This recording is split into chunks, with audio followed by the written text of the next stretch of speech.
Le week-end du 3 et 4 novembre, l'éditeur du jeu Blizzard va organiser son traditionnel salon à Anaheim, à côté de Los Angeles. Le temps de ces 2 jours, Blizzard va parler de ses différents jeux, leurs projets pour ceux-ci, mais pas que. L'e-sport sera aussi de la partie. Un des événements phares de cette section compétitive sera les phases finales de la Coupe du Monde Overwatch.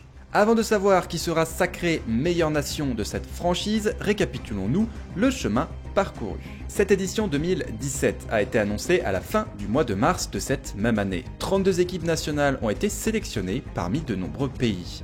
Le système de sélection était simple et efficace. Les 100 meilleurs joueurs de chaque nation, ayant les cotes, le Elo, en partie compétitive le plus élevé, étaient compilés et Blizzard en faisait une moyenne afin de donner une cote par pays et ainsi avoir un classement mondial.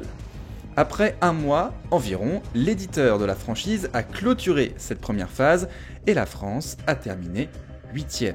Le comité élu ensuite au sein de chaque communauté nationale fut chargé de sélectionner l'équipe qui ira porter les couleurs du pays aux phases de poule, seconde étape sur la route de la BlitzCon.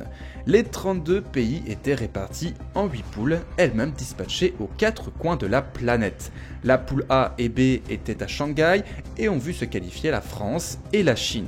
C et D étaient à Sydney avec 2 tickets gagnés par l'Australie et la Suède. E et F se sont déroulés à Katowice, en Pologne, avec la victoire du Canada et de la Corée du Sud, celle-ci favorite de la compétition.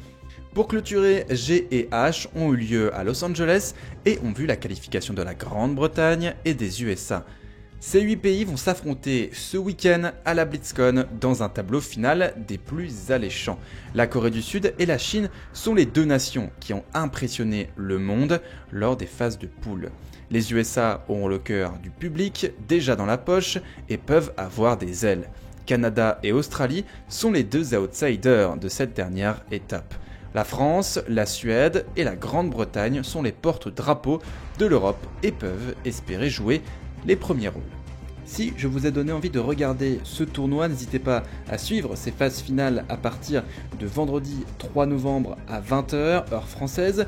La France jouera le 3e quart de finale contre la Chine vers 23h minuit.